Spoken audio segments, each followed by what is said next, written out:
Okay, we're live. Hi, this is William Ramsey. Welcome to William Ramsey Investigates.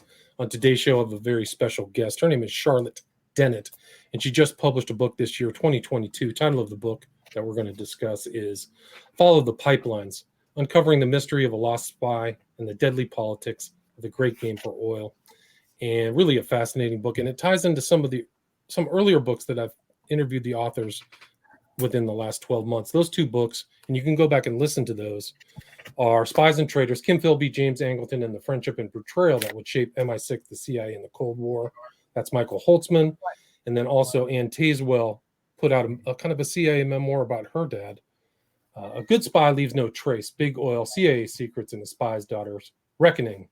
And so I'd suggest people go listen to those as well after finishing listening to this one. Charlotte Dennett has published other books. She published in 2017, I Will Be Done, The Conquest of the Amazon, Nelson Rockefeller, and Evangelism in the Age of Oil. And then in 2010, The People v. Bush, one lawyer's campaign to bring the president to justice and the national grassroots movement she encounters along the way. And that was 2010. But again, the title of the book we're going to talk about today is Follow the Pipelines, Uncovering the Mystery of a Lost Spy and the Deadly Politics of the Great Game for Oil. And it ties in, I think, very important to current events in Eastern Europe and Russia and the energy crisis that we're experiencing now. Energy was definitely an issue in the historical aspects of this book and in the different sections where she covers how important oil became post-war in the what she calls the Great Game. So, Charlotte Dennett, welcome to the show. Hey, great to be here. Awesome. Looking forward to our discussion. Great. Well, I appreciate you taking the time to talk about this fascinating book. For people who may not have heard your name or your earlier books, can you do a background of how you got involved in People v. Bush and I Will Be Done, and then what led you to write Follow the Pipelines? Well, I would have to start with I Will Be Done, which took my husband 18 years to research and then write. He was the primary author, but I was doing a lot of the research and some of the editing with him. And that was an investigation of genocide of indigenous Indians in Latin America, and particularly the Amazon. And we were trying to figure out why fundamentalist missionaries were turning a blind eye to the ethnocide and genocide of some of the very Indians they were working with. And there were rumors that the CIA was somehow involved. So as Americans, we felt duty bound to investigate that. And when we got down there, what we really learned was that it wasn't just local church communities contributing to the missionaries. We eventually found out that it was big corporate interests located mostly in the East that were funding these missionaries. And the reason they were funding them was to pacify indigenous people so that they would not resist to large oil companies, ranchers, agribusiness coming onto their lands. It's sort of a reproduction of what happened in the American West. And so that was a huge education for me. And also by eventually discovering that Nelson Rockefeller people was very much involved in that. And he had a so-called shining dream for the development of the Amazon. And as everyone knows, the Rockefeller family were the premier family, certainly in the 20th century, in oil production, distribution, all aspects of the oil industry, including, by the way, propaganda.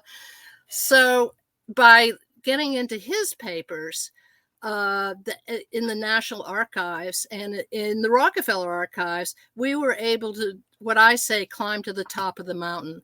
And looking down, the view was fantastic because then we could see all the interrelationships, how different groups and organizations are used by the very powerful to achieve an end, and the end is conquest.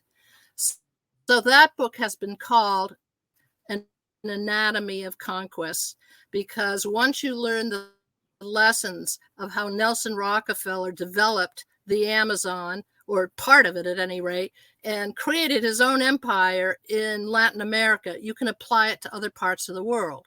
So for me, who had been a reporter in the Middle East, what I did is I took the lessons from that book and applied them to the Middle East. And the first big test for me in applying it was when George W. Bush invaded Afghanistan, which is Central Asia, right next to Middle East, and Iraq. And in doing that, I suspected, as I'm sure most people thought, there must be an oil angle, certainly to the Iraq invasion. People didn't really know what Afghanistan was about, but I dove into it because I already knew that central to any empire or any major power that strives to be a superpower or a major player, they have to have access to oil. And the reason they have to have access to oil is the fuel of the military. American people aren't told that very often. You hardly ever hear it on the news, except now, fascinatingly, in Ukraine. It's unavoidable. They have to talk about it. We can get onto that later if you want. But the other impetus for me, of course, was to figure out what was behind the death of my father, because he was America's first master spy in the Middle East. And this was just during and after World War II. And he died in a mysterious plane crash after a top secret mission to Saudi Arabia. So in the course of investigating his death, I was an infant at the time, but later on, I also learned the oil connection. And in that case, it was definitely the oil of Saudi Arabia and the pipeline, the Trans-Arabian pipeline that was going to carry that oil to a terminal point in either Lebanon or Palestine, not yet Israel, and then be transshipped to Europe. So you put all those three together, and I've been called by Time magazine as an expert in political, an expert in political resources. And that's what I've become, actually, out of needing to know what's behind all these wars and these deaths. Right. And you have a personal experience in the Middle East as well, right? When you were starting out as a journalist. I have a personal in Lebanon. Well, you were in Lebanon. I mean, you start one of your chapters, you're being shot at, right? Yeah. No, I ended up being a reporter for the Beirut Daily Star in Lebanon, which is the English language newspaper. And so, yes, I happened to be there right before the Lebanese civil war broke out. I was in a taxi and saw this tanker come barreling down the road towards us. And we all jumped out of the car, and I took refuge in a school and was sort of on my belly taking notes the whole time while there was firing all around me. I didn't even know who was responsible, what was happening. But towards when it was getting late, a young man came. He said he had seen me there, and he said, "You better get out of here because you don't know who's going to come and occupy the school." And so he helped me escape. And as we were dashing across the road, we were fired at. And when you escape a sniper's bullet, it sort of makes an impression on you. For me, I wasn't real keen on being a war correspondent at that point, and especially since I wasn't exactly sure what all this fighting was about. So I went back to the States to sit it out. And then it was so awful. It lasted for 15 years. And actually, I didn't sit it out. That's when I went to the Amazon did that book. But later on, the Middle East, it has a special place in my heart. I was born there. And so I wanted to go back. And so I did go back in 2011 at the very time when the Syrian civil war was starting. So I write about that in my book as well. Right. So you've covered a lot of different things. And I think it was indicative of how dangerous the Middle East was. And even your father, before his plane crash, said that he was in danger, and it was a dangerous time post-war, right? Yeah, absolutely. But what I found so fascinating, because I was able to, I sued the CIA and was able to get documents declassified. And one of them, his analysis of work, which was basically his marching orders, the redactor left out this key sentence about what he was supposed to do when he went over there. And the sentence was, "We must protect the oil at all costs." And the oil he was referring to was Saudi oil, because getting control of Saudi oil was key to Americans' emergence as a great power. And it's been called an artery of empire even back then.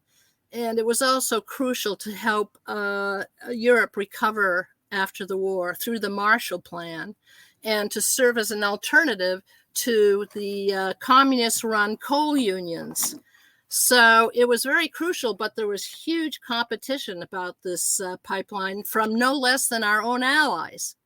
What I found out is that the main people he was spying on were the British, the French, and the Russians. So that's sort of mind-blowing. I mean, most people don't think that we spy on our allies, but it does happen for sure. And it's all about oil. Who's going to get the oil? Who's going to control it? And then how is it going to be distributed? And oftentimes it has to be distributed over land, and that means by pipelines. So then you get into the whole intrigue about, what peoples are going to fight the pipelines, who's going to be in favor of it, and what do you have to do to ensure that that oil gets safely to market. And what I found out is it led to the civil war in Syria. It had a lot to do with all the unrest in Iraq. In fact, it had to do with the war in Iraq and with Afghanistan. But ask me more and I'll tell you. Right. And even Turkey, the Donetsk you mentioned in your book, which was published before this war started, this most recent conflict started. So it's there everywhere, and it's before the advent of the supertanker. So it was critical at that time to have pipelines to ship your oil to Western markets, right? Absolutely, but it's still critical, even with the supertanker. For instance, in Ukraine, there's the Nord Stream 2 pipeline, which was one of the first big projects that was sanctioned by the U.S. Actually, continually for the past 4 years, the U.S. was very threatened by that pipeline because it would have supplied even more Russian natural gas to Europe through Germany. And at the time, I mean, already Europe depends on 40% of its energy on natural gas that's sent through pipelines, and actually pipelines that transit through Ukraine. And so the U.S. was able to prevent this pipeline for going online, and because they didn't want Europe getting even more energy from the Russians. Man, I got to turn off this. Hold on. Right. So Sorry even yeah. problem. But the post-war pipeline issues, what you called the TAP line, the Trans-Arabian Peninsula ones, whether it was going to come out of Beirut or Palestine, I think it was Haifa in Palestine. Those issues are still happening today with Nord Stream, just in a different part of the world. Yeah, exactly. I mean, as soon as I saw that there was this confrontation developing over Ukraine, immediately, from my lens, I started to look into the oil and gas issue. And there it was. In fact, I could tell your listeners that if you see a conflict in a given part of the world, particularly Middle East, Central Asia, and Africa, and that's been a protracted conflict, and then type in the word oil, you'll be amazed at how often there is the competition for oil is at the heart of it, sadly, which is why we've got to get off it. Right. I mean, it is incredible. And that was kind of what your dad was about the oil contracts in Ethiopia with Haile Selassie, right? Or he was somehow connected to those negotiations. Absolutely. Yeah. So his plane, what happened is he, after his top secret mission to Saudi Arabia to determine the route of the Trans-Arabian pipeline, then he got on a plane from Saudi Arabia to go to Addis Ababa in Ethiopia. And so I had to figure out what that was all about. I was able to get a hold of the accident report through the National Archives. And I also had access to my father's last reports. And so what I learned is that plane had on, first of all, who was on the plane? Well, my father, head of counterintelligence for the Central Intelligence Group, which was the immediate predecessor to the CIA, but also the petroleum attaché, who was located in Cairo. He was on the plane. And there was a person who was specialized in navigation and communications equipment. He, I later learned, was with the Central Intelligence Group. And what I learned is that at this very time, Haile Selassie had granted an exclusive concession to an American oil company, Sinclair Oil, to prospect for oil in Ethiopia. And this had, guess who? The British extremely concerned, because up to this point, the British had complete control over Ethiopia domestically. In terms of its foreign policy, it controlled the air routes and the radio links and the railroads. And in comes this upstart, once again, the United States, and cutting deals with Haile Selassie. And the idea was that they were going to set up an Ethiopian Airlines, which would be controlled by Ethiopia, but which would be managed by TWA. And one of the things I learned is when a TWA guy traveled to Ethiopia to set up this airline, a year before the crash, his airplane crashed. And it was going on the very same route. I haven't been able to find out more, but I do know that this mission was very important for U.S. To develop a strong base in Ethiopia. And the communication equipment was one of the things that would allow them to circumvent the British communication systems and assist and develop this airline, this competing airlines. Plus there were aerial cameras on the ship, and they were to take pictures of possible pipeline routes. Same story, different country. I mean, I'm oversimplifying it a little bit, but basically, yes. Right, but the guy's name was Jack Nichols. So there's all kinds of suspicious plane crashes around that time. So hyper competitive environment, and the Americans are aggressively seeking oil contracts all throughout the Middle East and beyond, right? All over the world. Yes. And the problem with plane crash is, yeah, go ahead. No, I was just going to say, please continue. I was just going to say, yeah, plane crashes, when you have very powerful people or very significant people that die in mysterious plane crashes, reason that is used is because it's very hard to prove who did it. And that's been proven true over and over again. I mean, the Hammarskjöld plane crash, I don't think it's ever been proven, other than the fact that it was sabotage. But who did it? You know, there are various explanations. Also, a plane crash that killed Sikorsky of Poland in 1943. The same thing.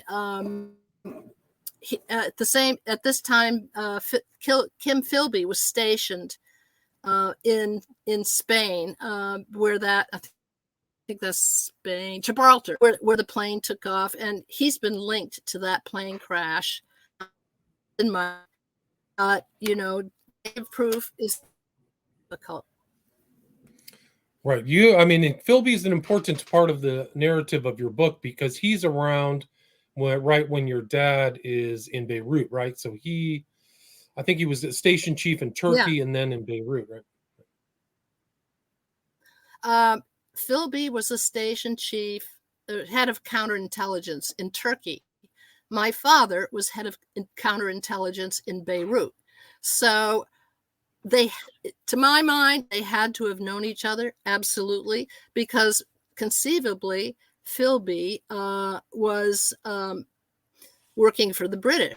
That's why he was posted there. But as people who know the story of the Philbys, his true loyalties were to the Soviet Union. And in that case, my father should have known that as well, because when you're in counterintelligence, this is like the highest level of intelligence. You need to know who's trying to penetrate your organization, and you're trying to penetrate their organization. So there's a lot of evidence that their paths crossed, and yet I cannot find anything in the official record that shows that they knew each other, But which your is dad had frustrating to for have, me. right. He had to have known Philby Sr., who was the advisor to Ibn Saud and was essential in getting Standard Oil's contract with the Saudis. So they were well-known figures in the Middle. At least the father was a very well-known figure, kind of a dashing adventurer in the Middle East at that time, pre-World War II. Well, he was also advisor to the king, Ibn Saud. So, yeah, the British were pissed off at him because he kept saying to the British, you should be backing this guy. And the Brits didn't take up his advice. And so then he turned to the Americans and said, look, this guy Ibn Saud, he's the future of Saudi Arabia. So there's that whole murky story about how a British intelligence officer ends up sort of betraying the British and tipping off the Americans, but you never know for sure. Maybe he's still working for both. And interestingly enough, he invites his son, Kim Philby, to visit Saudi Arabia 2 months before my father makes his own mission to Saudi Arabia. And they cover some of the same ground. So again, to me, this is all the great game being played out. And what you got to do is dig really deep to fully understand who the players were and what their main objectives was. One of my theories is that, Kim Philby, the son, had to play to both sides. He was working for the British, but he was also working for the Russians, and he had to deliver to both. And what would be a better way to do that than to spy on the Americans? Because both the British and the Russians were very concerned about the Americans building up this huge empire in the Middle East because of their control of Saudi oil. Right. I mean, yeah, the spying that happened in World War II, it didn't change. It just all the players changed after the war ended, and then they're all spying on each other in the Middle East. And it goes all the way to the present day. So you had so many overthrows too over oil in the Middle East, so many CIA-backed overthrows. And you read The Cult of Intelligence, Marchetti's book too. Yeah. You mentioned that in there. Can you talk about CIA's influence in the Middle East and involvement in pipelines? Well, first of all, my father, the Central Intelligence Group, it was the immediate predecessor to the CIA. But the CIA actually, I think in large degree, because of my work, and also a CIA historian who said this guy, Dennett, really should be acknowledged as our first fallen star. We can get into that ceremony. But at any event, as a result, so he was active in trying to get the tap line to cross through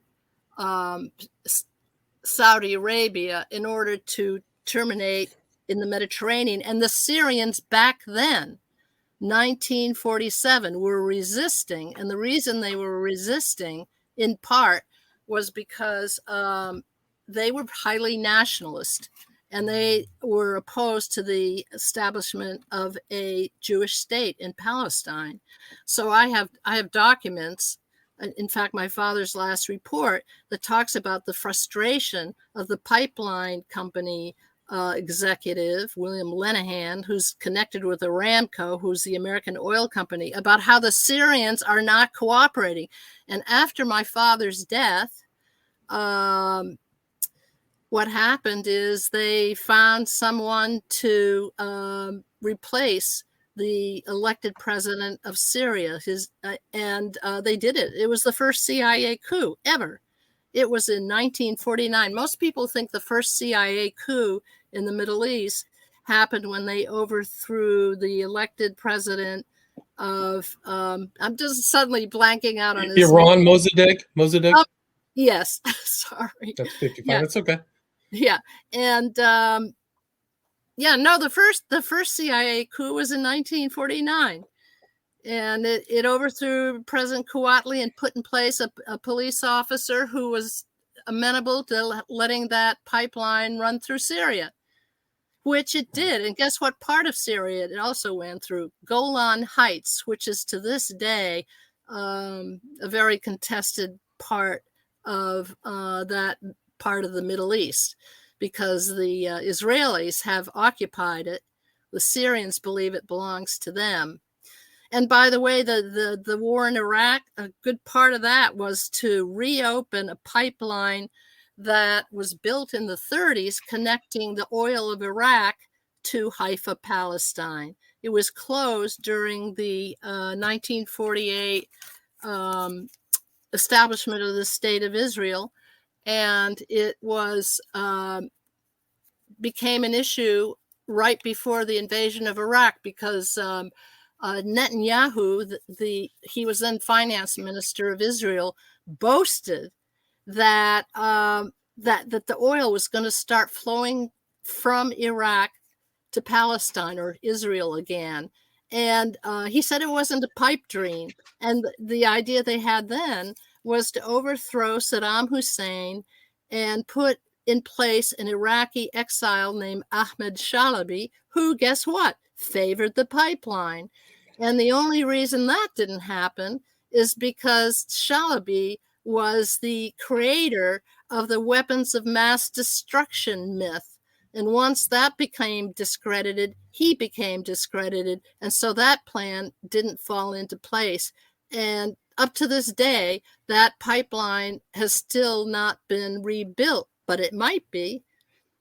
So those are two examples. Then there are examples in Syria. My book shows that there were two pipeline conflicts in Syria right around the time of the civil war in Syria. And, President Bashar al-Assad was opposed to a pipeline that was going to carry natural gas from Qatar, which is on the eastern coast, off the eastern coast of Saudi Arabia, and was going to travel through Syria and to the Mediterranean. He opposed that because he thought, well, he was beholden to his Russian backers, and he didn't want to upset them because that would have competed with Russian control of natural gas. And so he opposed it and instead said, look, I'm for a pipeline that runs from Iran and goes through Iraq, Syria, and on to Europe.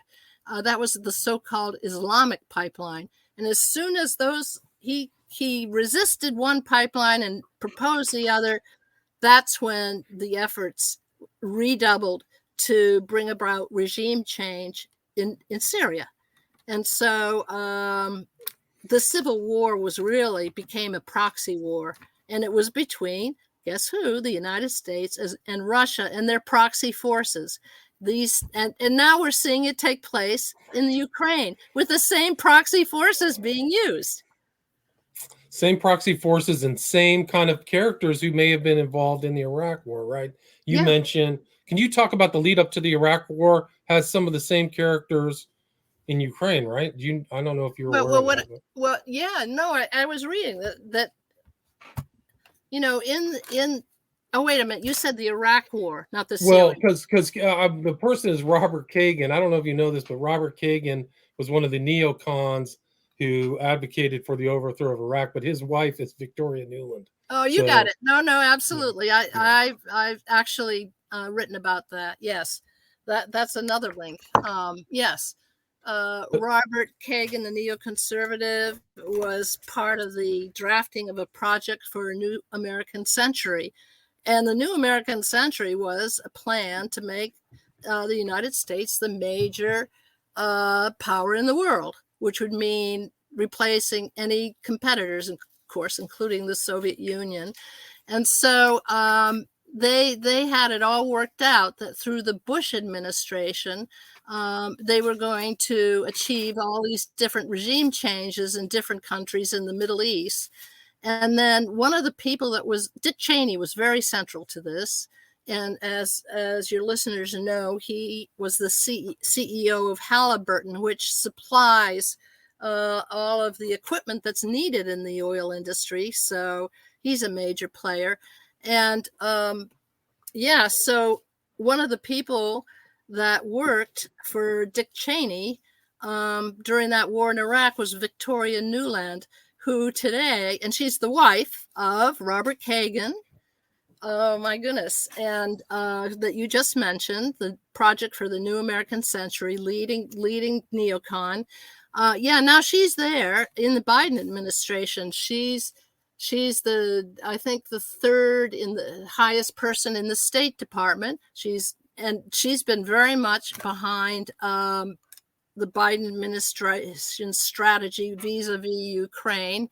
And she was responsible in 2014 in bringing about the coup that overthrew a pro-Russian president and ultimately installed Zelensky. So yes, same players. But but what's so frustrating is that the American people aren't told this. All they're told is bits and pieces. I came across a wonderful quote, and this was when I was writing The People versus Bush, which we didn't discuss, but it's okay. I was writing that, and he was a forensic pathologist. He's often called in to testify on criminal cases.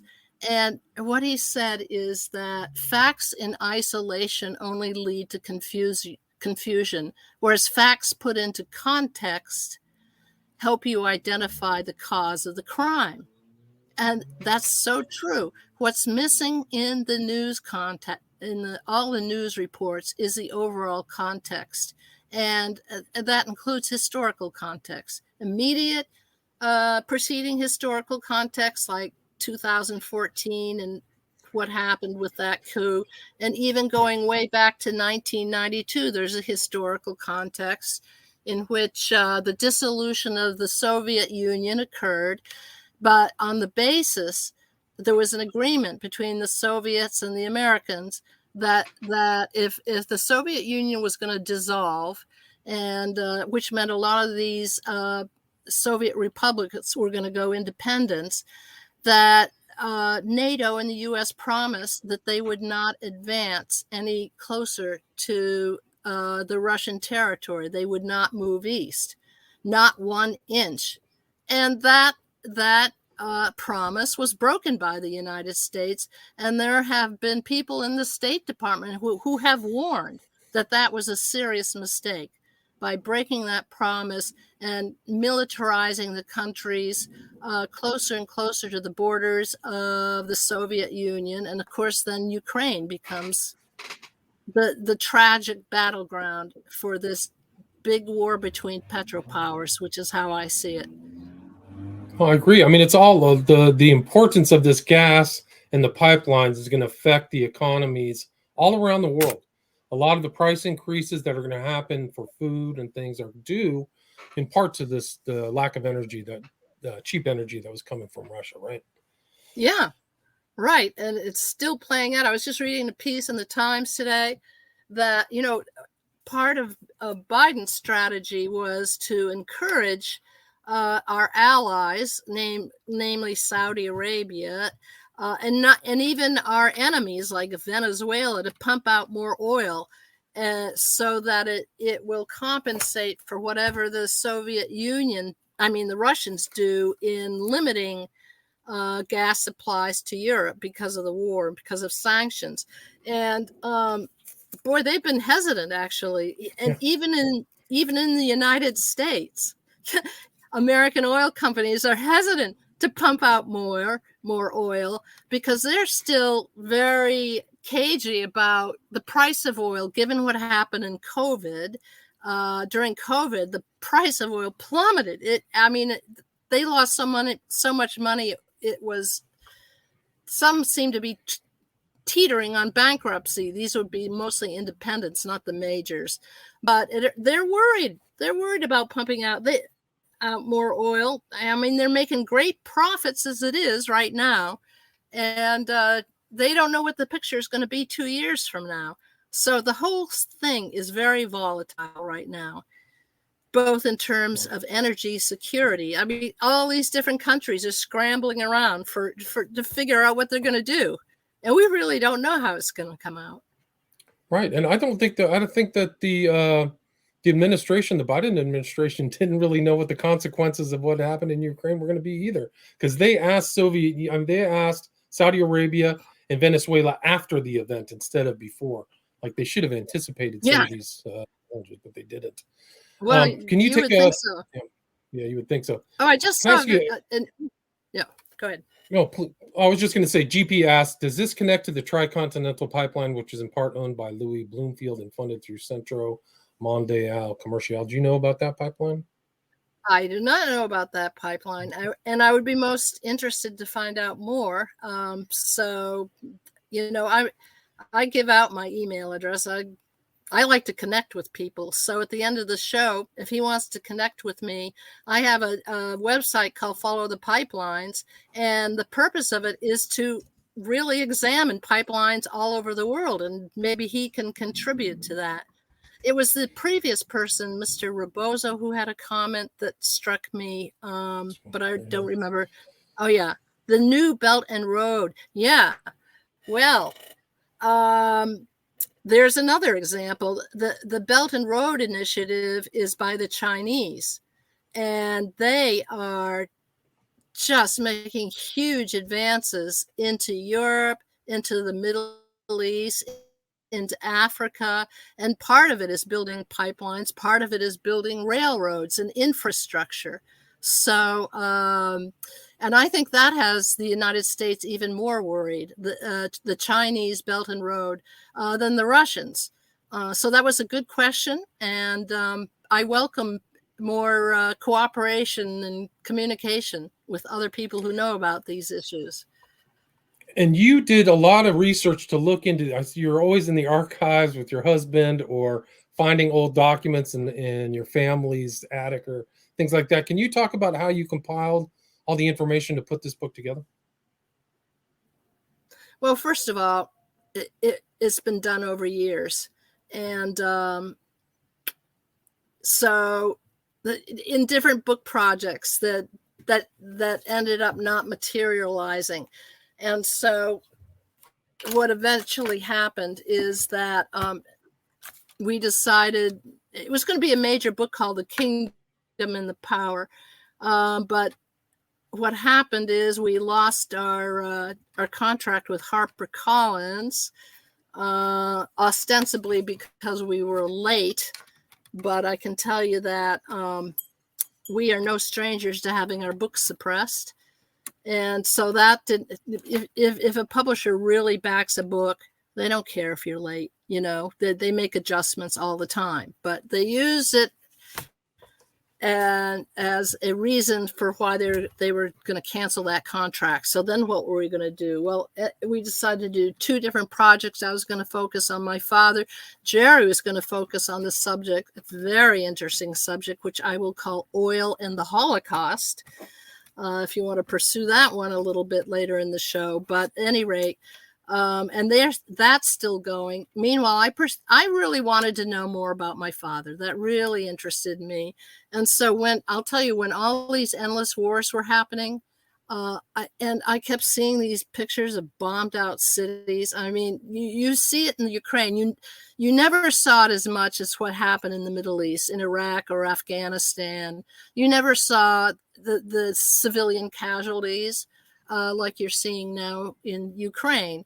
But I saw them, and I was appalled at the devastation and the loss of life. And that just tipped me over the balance. So I just decided I would connect my investigation into my father's death with pipeline politics and how destructive they can be in their role in the endless wars in the Middle East. And that's sort of how it happened, requiring again, drawing on research that we had done over the years in the National Archives, and then I sued the CIA, so that helped. Right. So you were in court in Manhattan, right, suing the CIA? Yeah. Can you talk Yeah, a I little did a bit about FOIA. that? Right.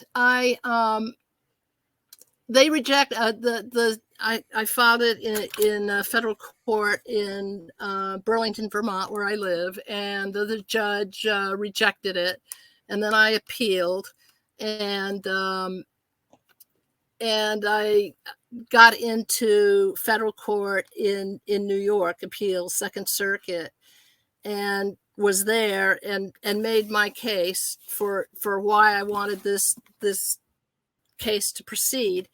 And while I was in the courtroom, there were two reporters, and when they heard that I was suing the CIA, and that I said it was really important, I said in my testimony that the American people understand this whole dimension of these wars that are going on in the Middle East. They deserve to know the truth. So when I came out of the courtroom, I got interviewed by these two reporters, and I had to make the decision actually whether to interview it, and whether this was New York Times and the Village Voice. Both did articles on me. And I had to hesitate because I thought, God, how is this going to affect the judges, the appellate judges? Should I do this or should I not? I decided to do it because I'm all for, sharing information. And as it turns out, they rejected my appeal. So, but interestingly enough, later on, when I found out in 2019, I got a phone call from the CIA telling me that they were planning to honor my father at their annual ceremony that they have every spring for fallen CIA agents. And they asked me if I would like to come. So I said, sure, I would be very happy to do that. So I went down there with my family. They paid our way, put us up in a hotel, treated us royally, very nicely, gave us a tour of Langley. I never thought that would happen, especially since, previous books had been very critical of the CIA. But there they were, taking us to their museum, giving us a wonderful feast on the 6th floor, an Arabic feast, telling me that my father was going to have his name on one of the rooms up there, the Daniel Dennett room. And then the ultimate surprise was we had a private audience with Gina Haspel, the director of the CIA. So who would have guessed that all would have happened? And how did that meeting with her turn out?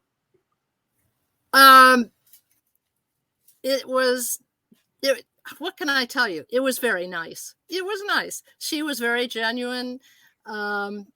I happened to note in our meeting, she was there. The assistant director of the CIA was there.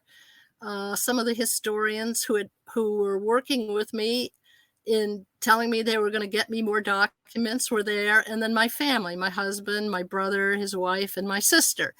And at one point, my brother said, she said, is there any questions? And my brother said, well, this happened. My father's death happened over 7 decades ago. And you would think that you could redact more of the documents, declassify more of the documents. And this was totally out of the blue. She seemed interested. And so I had in my purse my father's analysis of work, the one I talked about earlier in the show, where he says we got to protect the oil at all costs, heavily redacted. And so I pulled it out of my purse and I said, well, as a matter of fact, maybe we could start with this document. And I handed it to her, and she looked at it and handed it to an assistant and told me she would look into that. And so ultimately, several months went by, but lo and behold, they declassified the entire document. And also, they gave me more documents.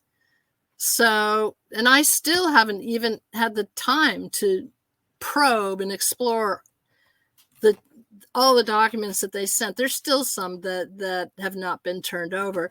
But I think, obviously there was an effort to win me over. I got visited by 3 CIA people about a month before this annual ceremony, which is called the Memorial Wall. When you walk into the CIA, you'll see stars on the wall. These are all fallen agents. And every year they honor somebody who's fallen in the line of duty. And so they said they were adding my father's name as the first fallen star who had not been previously acknowledged because he died before the CIA was created, but had similar training and was also highly regarded because he was an Arab scholar. He knew Islam, history, and culture inside out. He was posted as cultural attaché. That was his cover. And he had been recognized previously by a CIA historian who even wrote a piece on the CIA website about how Dennett should be acknowledged. So that's how they ended up honoring him. And I'm glad for it, because I think nowadays there's not enough attention to understanding a culture, and instead just going in a punitive way. That is not going to win hearts and minds. Let's face it, we're always going to need intelligence organizations. And why not have ones where your top officers are sensitive and knowledgeable of the peoples that they're dealing with? I mean, it's just a fact as far as I can see. Nonetheless, I still monitor what they're doing, and I'm critical if I see they're going off the track. They've actually admitted to all the civilian casualties in Afghanistan. There was a huge report that came out in the CIA.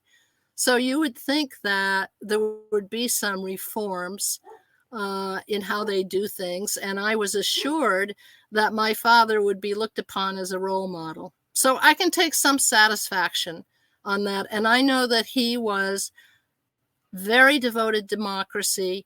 He really believed in what he was doing. I think a lot of them are that way. When I was walking through those halls and I met people, a lot of them struck me. We had conversations. It's quite genuine. And I think they would be happy if they didn't have to be defending oil companies all the time. They never told me that outright, but a lot of them came up and thanked me. I wasn't even sure what they were thanking me for. Were they thanking me because I was looking into his death? Were they thanking me that I discovered he was one of the first victims of the great game for oil? Well, I won't know. I guess I won't know that, but it was an amazing experience. That's great. Thanks for telling that story. Do you have anything? We're at about 48 minutes. Do you have anything you'd like to add? Anything I missed before we wrap this up? Whoa. Yeah. We got to redouble our efforts on the issue of climate change. I mean, all of Europe understands that now because of the war in Ukraine. Their energy insecurity has become more obvious than ever to them because of the fear that the Russians are going to turn it off. And then what are they going to do? I mean, the implications are huge for industry, also for oil. So in the United States, there's been a different reaction.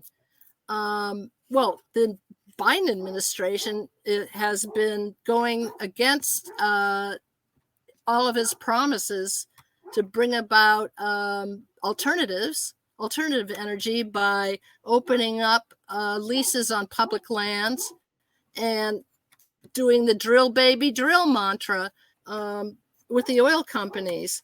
And now he's fascinatingly he's facing opposition from the oil companies. But the major thing, you got to put the pressure on getting off fossil fuels.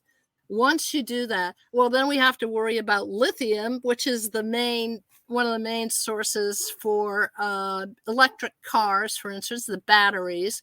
So there are always going to be great games, but whether they will be as deadly as this past century, I would certainly hope that it wouldn't. And with solar and wind, ideally, once we ever get to that, then maybe we won't have all these destructive, endless wars. And there's a lot more to this book. They talk about Yemen, which is happening today, pipeline politics, Palestine and Israel. We didn't even get into that. There's an audio book for this as well, so you can listen to the audio book. And where's the best place for people to get this book? Can they get a signed copy through followthepipelines.com or just through Amazon? Well, a signed copy. That's a thought. Hadn't even gotten there. They can get copies through Chelsea Green, the publisher. They can order it through their local bookstore, and Amazon, of course, has it. If they want a signed copy, they can contact me, and that's through your website. And they can do it through my website. Actually, one of the other website is charlottedennett.com. I have two, charlottedennett.com. I think my email is up there. I'm also a lawyer, so it has some of my legal work on that. And then the other one is Follow the Pipelines. And yeah, let's talk. Okay, I will put those two. Time? Yeah. I have another interview in 2 minutes. If you want to add something. Yeah. I've got about 120 seconds. If you want to understand the origin of the creation of the state of Israel, there's a pipeline connection. Read my book. I will say that because I know a lot of listeners are very concerned, whether they're pro-Jewish or pro-Arab or whatever. Believe me, there is an oil and pipeline connection that has never been revealed, and I'm revealing it in my book. Great. People can check that out. Highly recommend it. Title of the book again is Follow the Pipelines, Uncovering the Mystery of a Lost Spy and the Deadly Politics of the Great Game for Oil. Just published February 2022. And the author again is Charlotte Dennett. Thank you so much, Charlotte, for your time. Thank you very much. All right. Take care. Take care. Stay there. Stay there.